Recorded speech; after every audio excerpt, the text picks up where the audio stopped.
अस्सलातु वस्सलामु अला क़ासिमिल उलूम वल हिकम व अला आलिहि व सहबिहि सादातिल उरुब वल अजम। अम्मा बाद फ़अऊज़ु बिल्लाहि मिनश शैतानिर रजीम। बिस्मिल्लाहिर रहमानिर रहीम। क़ाल अल्लाहु तबारक व तआला फ़ी कलामिल मजीद व फ़ुरक़ानिहिल हमीद। व मिनन नासि मन यत्तख़िज़ु मिन दूनिल्लाहि अंदादन युहिब्बूनहुम कहुब्बिल्लाह वल्लज़ीना आमनू अशद्दु हुब्बन लिल्लाह। सदक़ल्लाहु मौलानल अज़ीम व सदक़ रसूलुहुन नबियुल करीमुल अमीन। व क़ाल रसूलुल्लाहि सल्लल्लाहु अलैहि व आलिहि व सल्लम अना ख़ातमुन नबिय्यीन ला नबिय्य बअदी। सदक़ रसूलुल्लाहि सल्लल्लाहु अलैहि व आलिहि व सल्लम। हज़ार हज़ार आलम दरस्ता के हरान महबूबा लुगे लुगे कड़म शनसिब मिदा ईमान महबूबा। द कायनात जुमला ज़र्रे कमी रूह नकड़ी रब हर नफस कसम पर रबता न कुर्बान महबूबा। अज़ल नतर अबद हरदम दरब द इल्म पशमार विद तकरार बडेर ताज़ीम ला हक़ बयान महबूबा। वजहुल जमीले पता ख़त्म ज़ेबाई हबीबा। वजहुल जमीले पता ख़त्म ज़ेबाई हबीबा। स्तरगे दे तोरे द माज़ाक़ पसलाई हबीबा। और कसम दे तकवे याक़ूब और ज़ुलेख़ी दले व बतरे हेरा द यूसुफ दिलरुबाई हबीबा। और पज़ड़ सुरे कड़स्ता हिजरान मोहम्मद अमीन या नबी तय द खुदे द पारा उकड़ दवाई हबीबा। और मखदयार शम्सो कमर सर यौ नदी मखदयार शम्सो कमर सर यौ नदी इस्ताज़ुल्फ़ान मुश्को अंबर सर यौ नदी। चरता नरगस शहला गज़ाल चरता हीफ दी दगा अस्ता बसर सर यौ नदी। और चरता स्ता आबरू मेहराब और कमान चरता स्ता कद सरवे सनोबर सर यौ नदी। और चल ज़ख्म मजरूह सेहत नगवाड़ी स्ता मजगान तीरो नश्तर सर यौ नदी। चे द्वाड़ा कौन न रसी बहाता चे द्वाड़ा कौन न रसी बहाता स्ता स्पिन गाख दुर्रो गौहर सर यौ नदी। और द मसीह दलास मलहम और पटे द्वाड़ा दिलरुबा और स्ता पर हर सर यौ नदी। आईना द सिकंदर जाम द जमशेद स्ता द कम शैदा जिगर सर यौ नदी। आईना द सिकंदर जाम द जमशेद स्ता द कम शैदा जिगर सर यौ नदी। और मख द हर बुलबुल और हर गुल स्ता लमखा द मोहम्मद अमीन दफ्तर सर यौ नदी। क़ाल अल्लाहु तबारक व तआला फ़ी शान नबिय्यिना मुख़बिरन व आमिरा इन्नल्लाह व मलाइकतहु युसल्लूना अलन नबी या अय्युहल्लज़ीना आमनू सल्लु अलैहि व सल्लिमू तस्लीमा। शौक़ व मोहब्बत से दुरूद शरीफ। अल्लाहुम्मा सल्लि अला सय्यिदिना व मौलाना मुहम्मदिन व आलिहि व इतरतिहि बिअददि कुल्लि मालूमिन लक। सलातन व सलामन अलैका या सय्यदी या रसूलल्लाह व अला आलिका व अस्हाबिका या सय्यदी या ख़ातमन नबिय्यीन। नेरो कदरदानो मशरानो कशरानो द रब्बे ला यज़ाल और रब्बे बेनियाज लाख लाख शुक्र नदी शिमुंगा तासे दुआन जहान द सरदार आकाए नामदार द खपल उम्मत गमख्वार द खपल करीम आका सल्लल्लाहु अलैहि व आलिहि वसल्लम प उम्मत के मोमिनान मुसलमानान पैदा करी तोल प जम व अल्हम्दुलिल्लाह। अल्लाह करीम जल्ल जलालुहु मोमिनानुला बंदगानुला यौ दुमर लुई इज़्ज़त और शरफ़ वर्कड़े दे चिदा मोमिनान बंदगान चिदा अल्लाह जल्ल जलालुहु बंदगियों की ज़माद महबूब अलैहिस्सलातु वस्सलाम इत्तिबाउ की न ज़मा रब फरमाई च महबूब अस्ता प इत्तिबा बांधे पैश्क व मोहब्बत बांधे ज़बाद दग़ खपलो बंदगान सरा मोहब्बत कमा खुदा मोहब्बत च दे न तासु याद साते कि द बंदगान द अल्लाह जल्ल जलालुहु सर दे दाम यो मिसाली मोहब्बत दे और यौदा से मोहब्बत दे च पदे के दो रंगी निश्ता पदे के मुनाफ़क़त निश्ता और पदे मोहब्बत बांधे अल्लाह करीम जल्ल जलालुहु द मलाइको प मजलिस के रब्ब ला यज़ाल द खपल बंदगान द खपल जान सर प मोहब्बत बांधे अल्लाह फ़ख्र कही। दुनिया के द मोहब्बत दावे ढेर खलक कई कमची बुतान दी और द बुतान ब्या इबादत कौन की दी दगे असनामो चागा कुफ़ार दी मुशरिकीन दी नागी वही मुंगा दी बुतान सर मीना कहू मोहब्बत वर सर कहू। लिहाजा मुंग ददवी په دې وجه باندې مونږ څه کوو عبادت یې کوو په دې وجه باندې مونږ د دې تعظیم کوو او مونږ دې ته سجدې لګو چې دوی سره زمونږ مینه ده الله کریم جل جلاله فرمایي چې هغې دا دعوه کوي چې څنګه د مؤمنانو د خپل رب سره مینه ده داسې زمونږ د دې خلکو سره مینه ده د دې اصنامو د دې بتانو سره مینه ده خو رب العزال فرمایي چې والذین آمنوا اشد حبا لله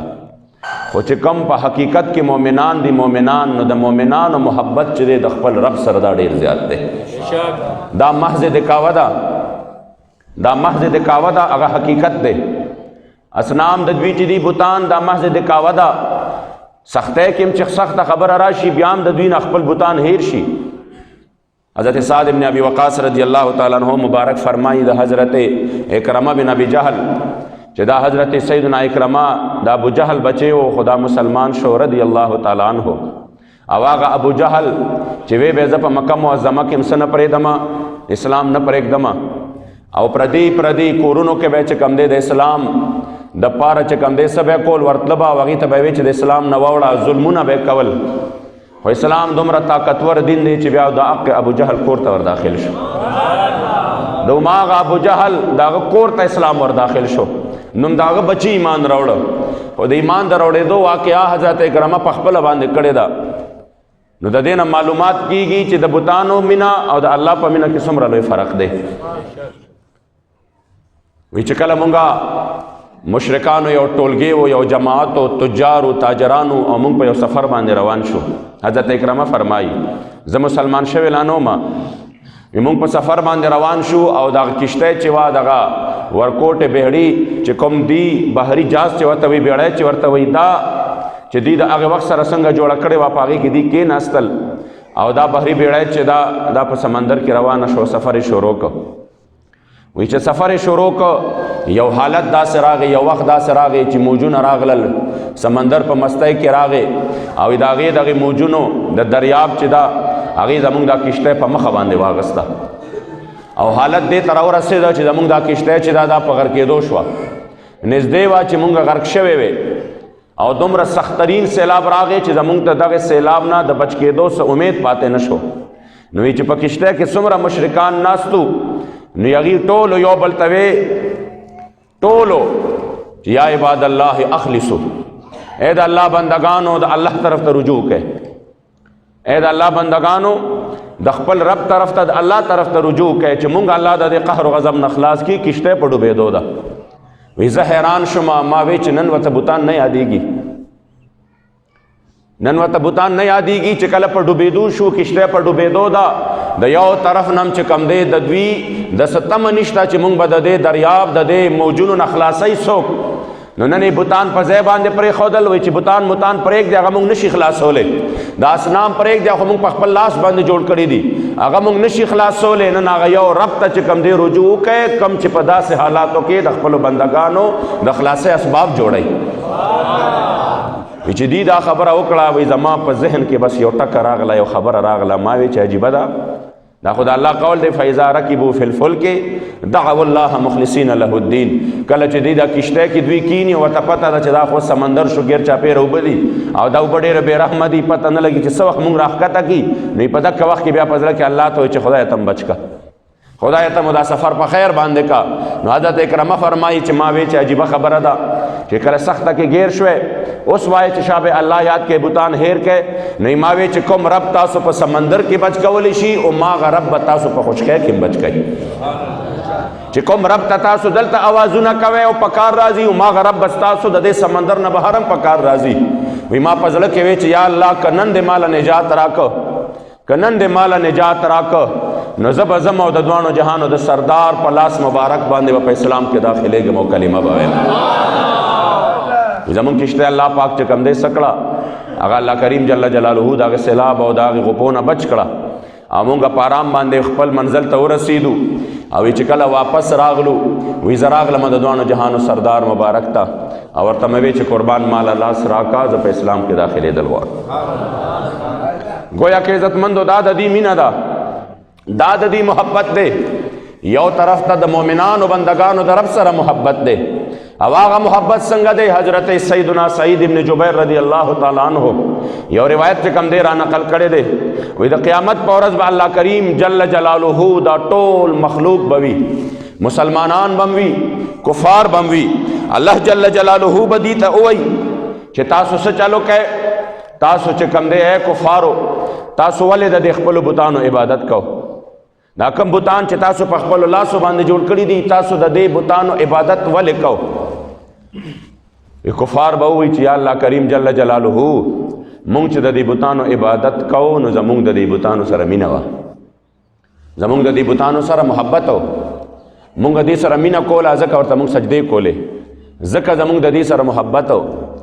رب لا یزال به وایي چې ښه ستاسو ورسره محبت و، وایي به چې آو یا الله زما ورسره زمونږ ورسره محبت و. وایي رب لا یزال به دقې وخت کې فرښتو ته وفرمایي چې د دې دا بوتان چې دي دا جهنم ته ور واچوئ،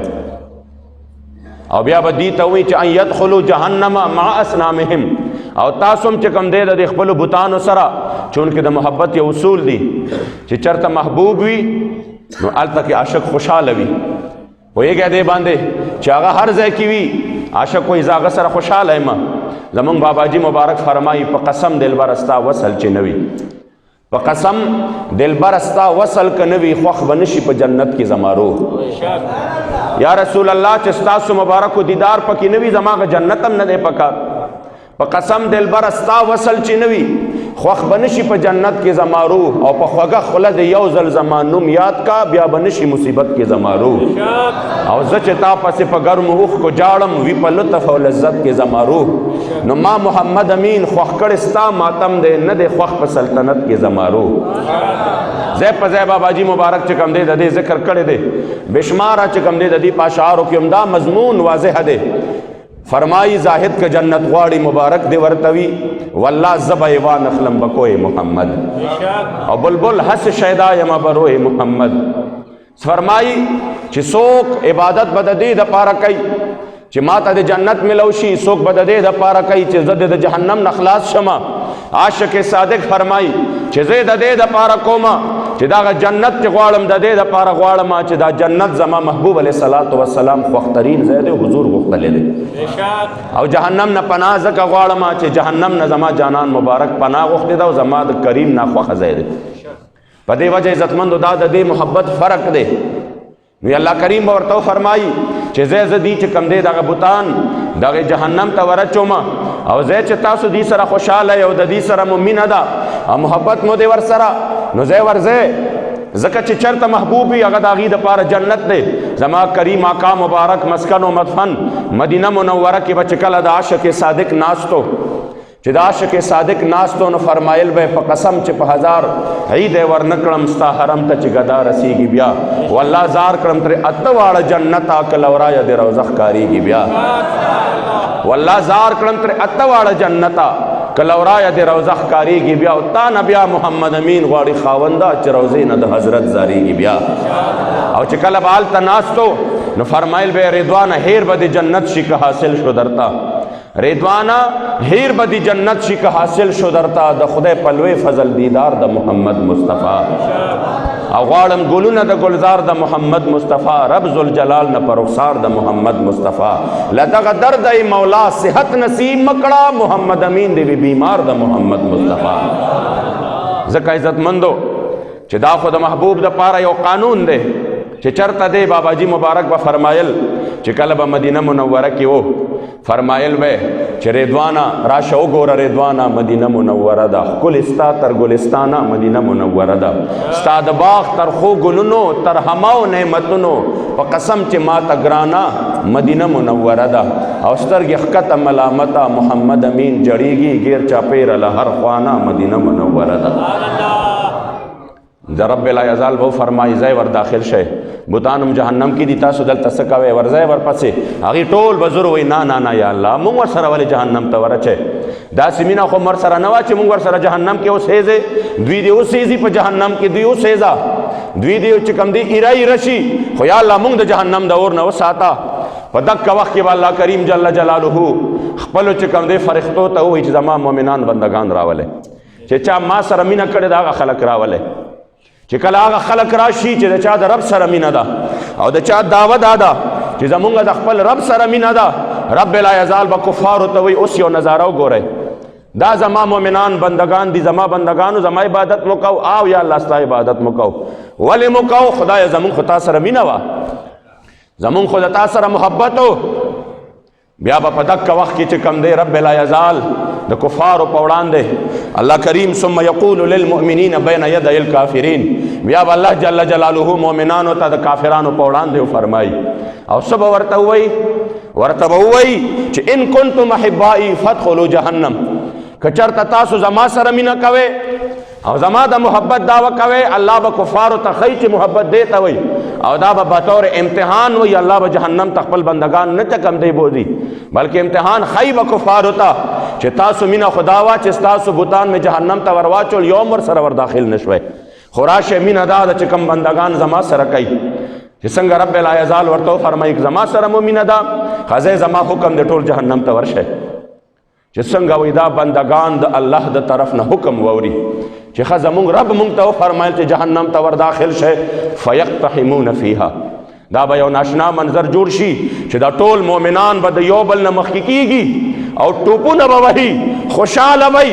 او په ټوپونو باندې به د الله د حکم تعمیل کوي. زمونږ رب مونږ ته وفرمایل چې دا وګورئ تاسو جهنم ته ور داخل شئ، دوی به په ټوپونو باندې ور روان شي، ډایرکټ به د الله جل جلاله د طرف نه ندا وشي چې خبردار تاسو چې کم دی ما صرف د کفارو ته دا خوله چې دا زما مؤمنان بندگان یو، دا محبت دی. اعلان به وشي والذین آمنوا اشد حبا لله، زما بندگانو تاسو له جهنم نه دی جوړ کړی، تاسو له خو ما د جنت نعمتونه جوړ کړي دي، خو ما د کفارو ته خوله چې محبت چې کوي زما بندگان هغه داسې کوي چې کوم محبت زما بندگان زما سره کوي. نعرہ تکبیر، نعرہ تکبیر، نعرہ رسالت، لبیک لبیک لبیک یا رسول اللہ، لبیک لبیک لبیک یا رسول اللہ، لبیک لبیک لبیک یا رسول اللہ، لبیک لبیک لبیک یا رسول اللہ، لبیک لبیک لبیک یا رسول اللہ، لبیک لبیک لبیک یا رسول اللہ، لبیک لبیک لبیک یا رسول اللہ، لبیک لبیک لبیک یا رسول اللہ، لبیک لبیک لبیک یا رسول اللہ، لبیک لبیک لبیک یا رسول اللہ، لبیک لبیک لبیک یا رسول اللہ، لبیک لبیک لبیک یا رسول اللہ، لبیک لبیک لبیک یا رسول اللہ. تاجدار ختم نبوت زندہ باد، زندہ باد، تاجدار ختم نبوت زندہ باد، زندہ باد. ځکه عزتمندو د الله دوستان داسې دي، د الله سره محبت لرونکي مؤمنان داسې دي چې هغه د خپل رب سره چې کومه مینه کوي په هغې باندې الله جل جلاله فخر کوي. په دې وجه باندې قدردانو یاد ساتئ دا د دې بندگانو د دې مؤمنانو د محبت او د الله جل جلاله د رحمت او د شفقت یو انداز دی چې دا الله کریم دا انداز صرف اور صرف خپل مؤمنانو بندگانو له ورکړی دی او دومره کرم یې پې کړی دی چې د دوی محبت د دوی هر یو عمل دا خالصتا د رضا د رب العزت جل جلاله دپاره دی. ځکه د حضرت عیسی علیه السلام تفسیر مظهري کې چې کوم دی دا روایت را نقل دی، عیسی علیه السلام تیر شو په یو دریو طبقو باندې او په هغه یوه طبقه باندې چې تیر شو د هغې دا رنګونه بالکل زیړو. عیسی علیه السلام ته تپوس کوي ستاسو دا رنګونه ولې زیړ دي؟ هغې ورته جواب کې ورکوي الخوف من النار، موږ د جهنم د اور نه یریږو، موږ د الله د قهر و غضب نه یریږو. په دویمه ډله باندې عیسی علیه السلام تیر شو چې وی قتل د هغې چې کوم دی سو دا رنګونه د هغې نه هم زیات زیړو، د ډېرو مجاهدو نه د ډېرو عبادتونو نه. هغې مبارک ته تپوس کوي ستاسو دا حالت څه څیز جوړ کړی دی؟ هغې وله جواب ورکوي الشوق الی الجنه،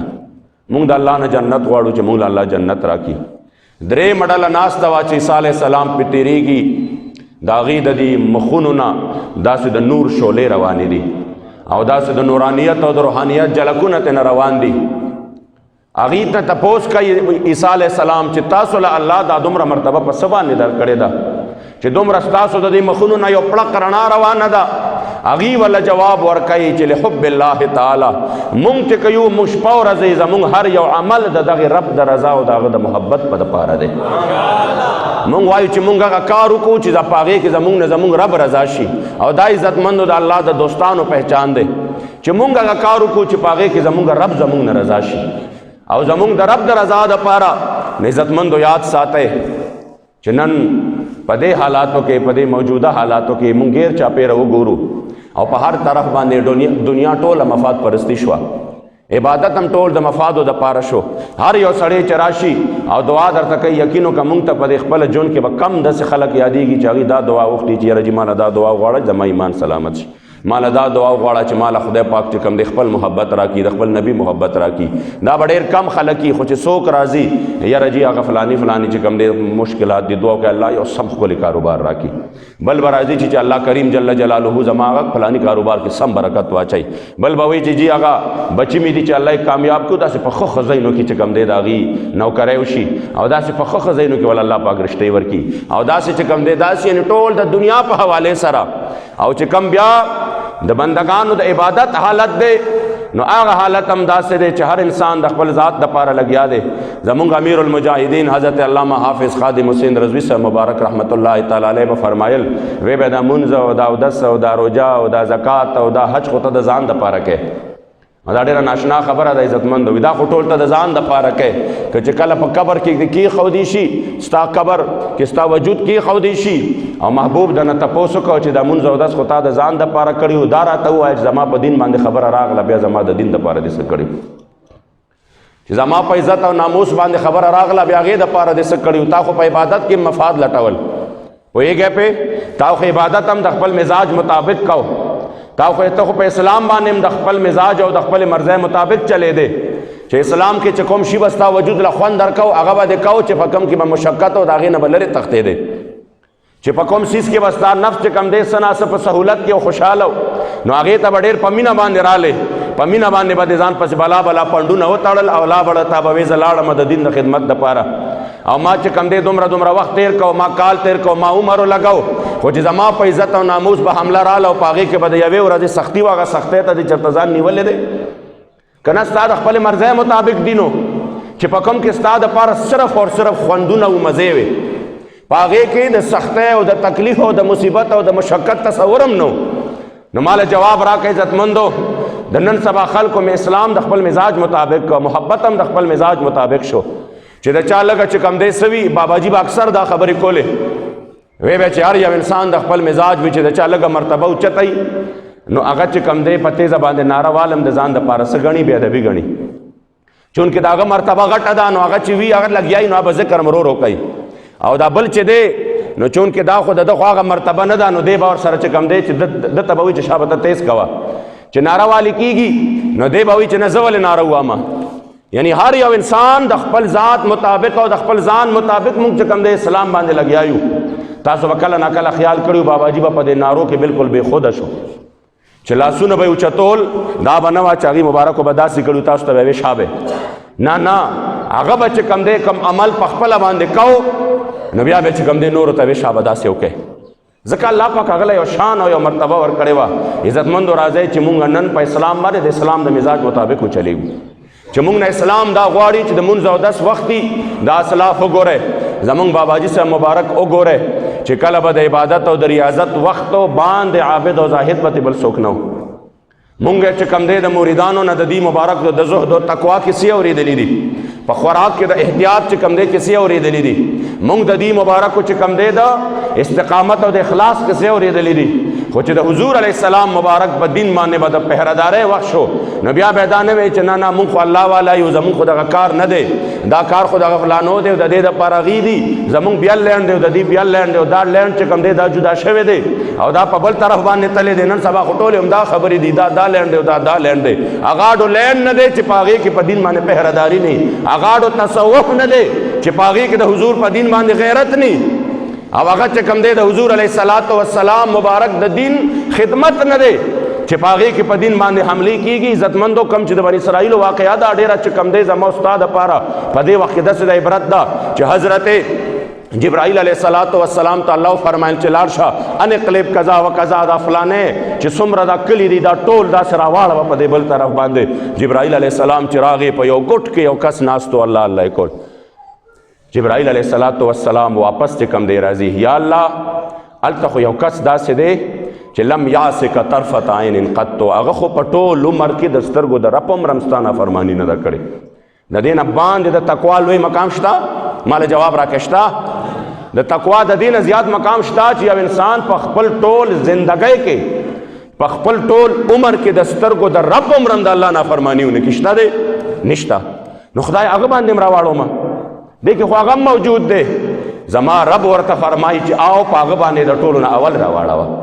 ولې وجه صدا حضور فرمایي چې رب لا یزال ورته فرمایل چې دا د په وړاندې باندې دا ټول نظام ګډ وډ دی او دا د الله جل جلاله بندگان په کوم طرف باندې روان دي د وینه زما لینډ دغه نه دی زما لینډ دا دی زه خو بدل خپل ذکر او اذکار کوم او زه خو لګیا یم عبادتونه کوم ما خوړو نافرمانی کړې نه ده چې د پاغه باندې په دې تندې کې ګونجم د سره نه دی راغلی او پریشان شوم په نه دی یو لحظه لا نو د ټولو ناولې په د باندې راواړه او بیا په دې نورو باندې راواړه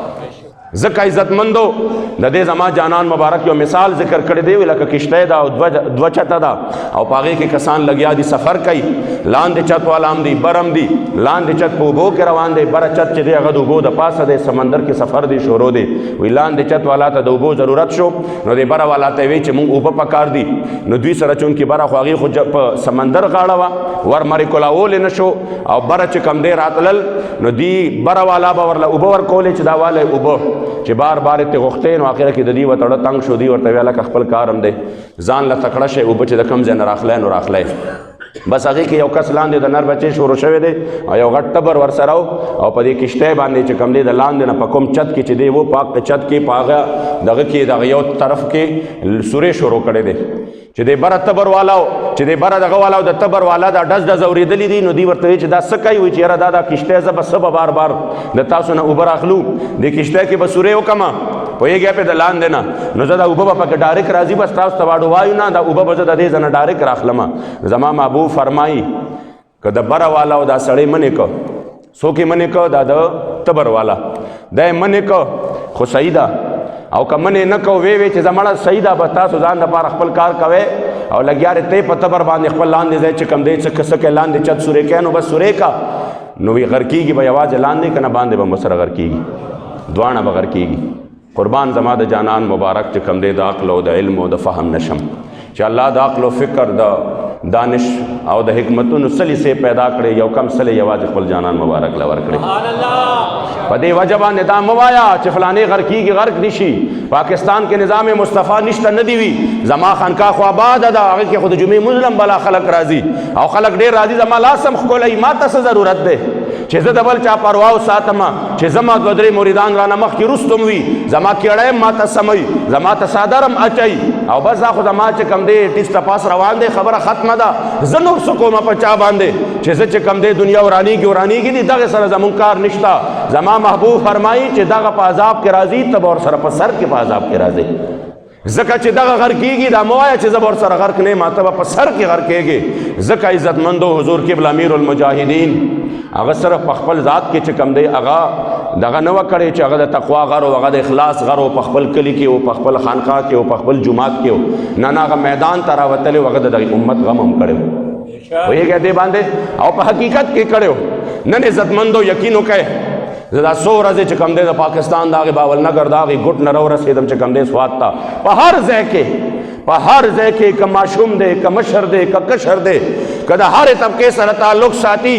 ما یو ماحول ولیده د دومره اختلافاتو باوجود چې هر طرف ته د لبیک یا رسول الله صداګانې وې ما وې په هغې عظیم هستی په قبر د الله کروڑها رحمتونه نازل کي چې چا زما د محبوب علیه السلام د دین دپاره دومره کار وکړو چې الحمدلله نن د شرق نه غرب پورې کراچۍ نه خیبر پورې د هر طرف نه د لبیک یا رسول الله صداګانې پورته کېږي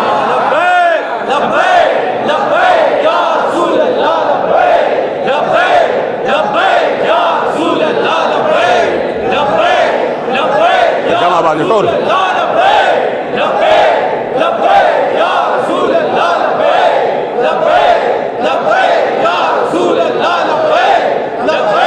لبیک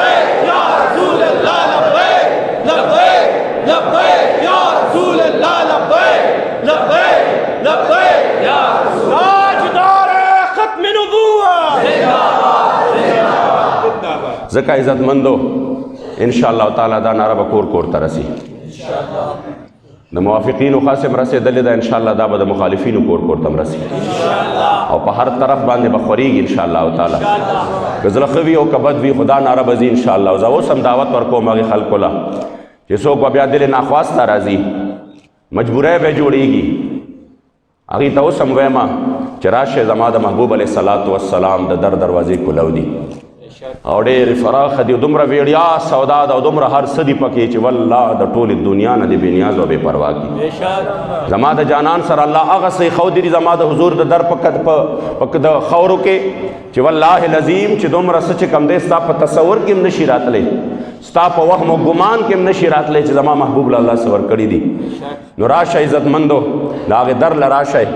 او مخکې د دې نه چې وخت تیر شي نن وخت شته وکړه سودا په زړه او روح نن په بازار د مینې سبا به نه وي دا سودا کمه سودا چې د نن.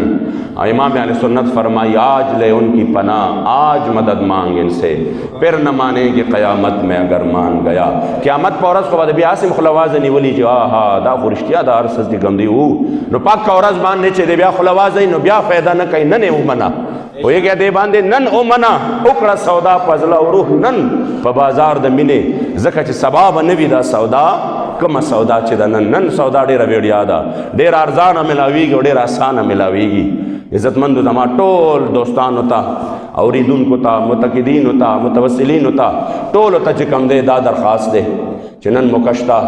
راځئ چې په دې قافله د عظیمت د تحریک لبیک یا رسول الله صلی الله علیه وسلم کې خپل ځانونه خپل مالونه خپل جانونه دا پیش کو خپل محبوب ته پیش کو او زمونږ د محبوب د طرف نه په مونږ باندې یو نظر وشي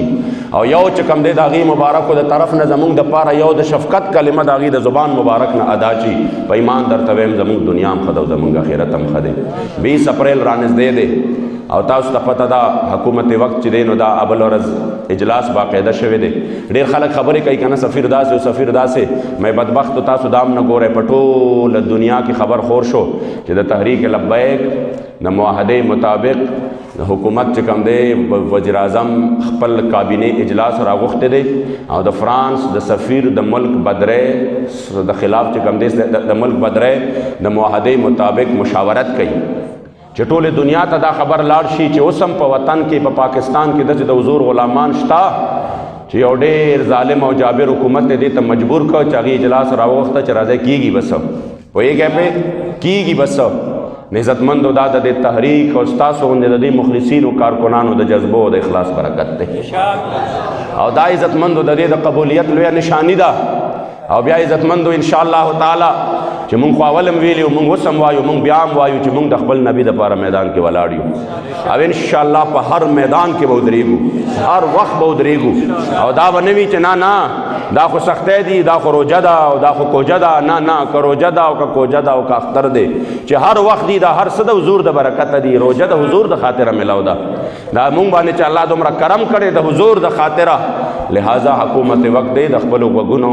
د خپل غوږونه د بیخي کلاو کی چې مونږ د خپل معاهدې پابند یو او که مونږ سره معاهده کې عهد شکنی کیږي نو انشاءالله مونږ د خپل امیر دی او اشارې منتظر یو. الله کریم دې ستاسو د ټولو د حاضري په خپل عظیم او لوی دربار کې قبول او منظور کړي.